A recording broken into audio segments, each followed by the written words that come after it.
नमस्कार बच्चों। Online class घर से पढ़ाओ ज्ञान में आपका स्वागत है। आज हम पढ़ेंगे चौथी क्लास का ईवीएस का पाठ। चलो आओ देखते हैं। कहाँ कहाँ से जल। देखो बच्चों, ये जो तुम्हें चित्र दिखाई दे रहा है, इसमें बताओ क्या क्या दिखाई दे रहा है। इसमें दिखाई दे रही है नदी, कुआं, बादल, झरना, हैंडपंप, चिड़िया, ट्यूबवेल, पर्वत, वृक्ष। ये चीज़ें हमें इस चित्र में दिखाई दे रही हैं। तो नदी कहाँ से निकल रही है, कुछ प्रश्नों के उत्तर दीजिए। जैसे नदी कहाँ से निकल रही है? नदी पर्वत से निकल रही है। ये देखो नदी है जो वो पर्वतों से नीचे की तरफ आ रही है। नदी के अलावा जल के और कौन कौन से स्रोत दिखाए गए हैं? नदी के अलावा और है, जैसे झरना है, ट्यूबवेल है, ये जल के स्रोत हैं, कुआं है। तो अब आगे चलते हैं, देखें, सोचें, सोचो और लिखो। नदी के अतिरिक्त पानी के अन्य स्रोत जानने के लिए दिए गए अधूरे शब्दों को पूरा करो। ये देखो हमने कर रखे हैं: झरना, तालाब, कुआं, हैंडपंप, ट्यूबवेल, नहर। ये नदी के अलावा हमारे जल के स्रोत हैं। क्या तुम जल के कोई अन्य स्रोत भी जानते हो? यदि हाँ तो उनके नाम लिखो।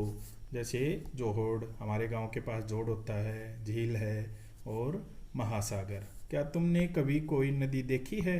यदि हाँ तो कौन सी नदी? हाँ, हमने गंगा नदी देखी है। क्या तुम्हारे गांव के आसपास कोई नदी, नहर या तालाब है?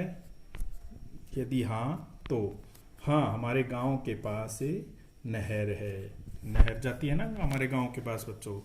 तो उसके आसपास किस तरह के पेड़ पौधे हैं? उसके आसपास हरे भरे पेड़ पौधे हैं। उसके किनारों पर लोग क्या क्या करते हैं? वही उनके किनारों पर स्नान करते हैं, कपड़े धोते हैं, पशुओं को पानी पिलाते हैं, पशुओं को नहलाते हैं। क्या उसके पानी में सर्दी, गर्मी या बरसात के मौसम में कोई बदलाव होता है? हाँ, बिल्कुल होता है। सर्दी में पानी साफ व ठंडा होता है, बरसात में पानी रेत का होता है। बारिश के बाद गलियों, अब देखो पता करो और लिखो। बारिश के बाद गलियों, सड़कों आदि का पानी बहकर कहाँ चला जाता है? जिसके गांव के पास से नदी होती है तो नदी में चला जाता है, और जो जोड़ है उसमें, गांव के पास जोड़ है तो जोड़ में चला जाता है। क्या तुम्हारे इलाके में कभी बाढ़ आई है? यदि हाँ तो कब? तो हाँ, हमारे गांव में एक बार बहुत ज़्यादा बारिश होने से बाढ़ आ गई थी। 2000 लिख सकते हैं, जो से समय में आई हो उसका सन बताना है। आने पर क्या होता है? तो बाढ़ आने पर घरों, दुकानों, खेतों में चारों ओर पानी ही पानी भर जाता है। बारिश होने के बाद पानी भर जाता है। तो अब देखो नदियों पर बांध।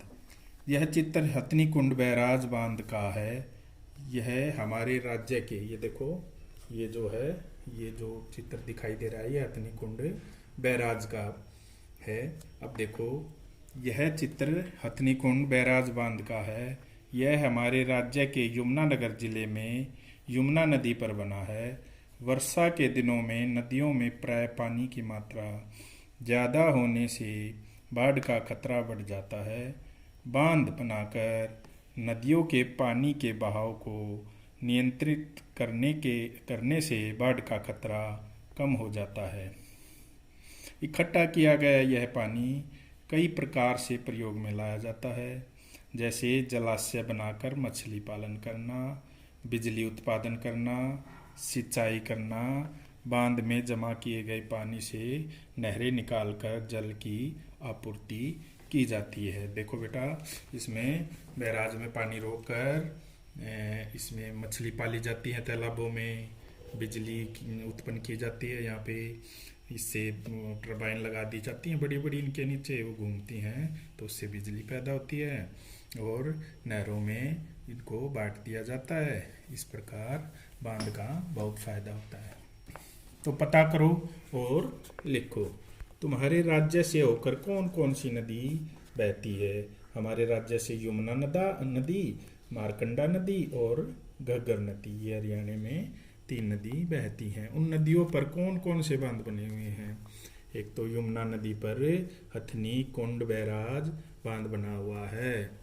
नदियों पर बांध क्यों बनाए जाते हैं? वही बेटा, बाढ़ों पर नियंत्रण करने के लिए, जैसे ज़्यादा पानी आ जाएगा तो बाढ़ आ जाएंगी, इसको बीच में ही बांध बनाकर रोक दिया जाता है।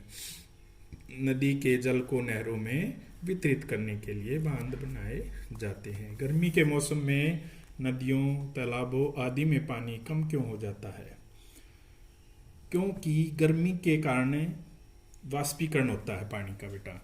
जैसे हम पतीले में पानी उबालते हैं ना, जैसे भाप उठती है, ऐसी गर्मियों में जब गर्मी पड़ती है तो वाष्पीकरण होकर वो पानी ऊपर हवा में भाप बनकर उड़ जाता है, इसलिए नदी तालाबों में पानी कम हो जाता है। यह पानी कहाँ चला जाता है? यह पानी वाष्प बनकर वायुमंडल में चला जाता है। उड़ गई पतंग। अब देखो बेटा, अब पतंग कैसे बनाती है। दीपा खेल रही थी, खेलते खेलते उसे प्यास लगी, पानी पीकर जैसे ही वह गिलास रखने लगी, उसके हाथ से गिलास छूट गया, उसमें बचा हुआ पानी फर्श पर बिखर गया। दीपा ने नीचे देखा तो वह हैरान रह गई, उसे बिखरा हुआ पानी बादल जैसे नजर आया, उसे बादल की आकृति अच्छी लगी। देखो ये पानी उसका गिरा तो ऐसे बन गया जैसे बादल हो, ऐसे पानी बिखरने से बादल बन गया। अब दीपा ने फर्श पर बिखरे हुए पानी में उंगली फिराकर एक फूल की आकृति बनाई, फिर उसे फूल को फैलाकर सूरज की आकृति बनाई। पहले उसने एक फूल बनाया, पानी से उंगली से खेलने लगी वो, फिर उसने उसको एक सूरज की आकृति दे दी। अब आगे देखो क्या करते हैं। दीपा ने सोचा क्यों न अब इसे पतंग का आकार दे दूं। तभी उसने पानी से पतंग बना दी। ये देखो, उसने पानी से पतंग बना दी। अरे वाह, पतंग तो बन गई। अब मैं इसमें डोर लगा देती हूँ। वह डोर लेने के लिए कमरे में गई। थोड़ी देर में जब वह वापस आई तो देखती है कि फर्श से पतंग गायब है। कहाँ गया वही पतंग? देखो, पतंग बना गई डोरी लेने, इतने पतंग गायब हो गया। सोचो दीपा की वह पतंग कहाँ गई होगी? गर्मी के कारण वाष्प बनकर, भाप बनकर उड़ जाता है। इसी कारण दीपा की पतंग जो उसने पानी को फैलाकर बनाई थी, गायब हो गई। अब देखो, चर्चा करो। गीले कपड़े और गीला फर्श थोड़ी देर बाद अपने आप सूख जाते हैं। इसका पानी कहाँ चला जाता होगा? तो इसका पानी बेटा कहाँ चला जाता है? पानी वाष्प बनकर उड़ जाता है। ऐसा किस मौसम में जल्दी होता है? गर्मी के मौसम में होता है। भाप बन गई बूंद। अब देखो बेटा, आगे चलते हैं हम थोड़ा। पतंग गायब होने से उदास हुई दीपा रसोई घर में गई। वहां उसके पापा चाय बनाने के लिए पानी उबाल रहे थे। उसके पापा ने यह देखने के लिए कि पानी उबला है या नहीं, पतीले से ढक्कन उतारा। दीपा ने देखा ढक्कन से पानी की कुछ बूंदें टपक रही थी। अब देखो बेटा, वो रसोई में गई, वहां पे उस पे पापा पानी उबाल रहे थे। जैसे ही उसने पानी देखने लगे ना कि उबल रहा है पानी, तो ढक्कन उठाया तो ढक्कन पे नीचे तो बूंद ही ऐसे जम जाती हैं। तो इसी प्रकार वाष्पीकरण होता है। तो दीपा क्या पूछती है, देखो उसके मन में क्या सवाल है। पापा, पानी तो पतीले में था, यह ढक्कन के नीचे कैसे आया? पापा, बेटी, पतीले का पानी गर्म होने के कारण भाप बनकर उड़ रहा था। भाप ढक्कन से टकराकर पानी की बूंदों में बदल गई, क्योंकि नीचे गर्मी थी और ढक्कन उसकी अपेक्षा करते ठंडा था। इसी प्रकार ही पानी के वाष्पों के द्वारा पानी की बूंदों में बदलने से बारिश होती है। इसी प्रकार बेटा बारिश होती है। नदियों से, यहाँ से गर्म जो पानी है भाप बनकर ऊपर आसमान में उड़ जाता है, ऊपर जाके ठंडा हो जाता है, फिर वो बूंदों के कारण बारिश होती है। दीपा, पापा, बारिश कैसे आती है?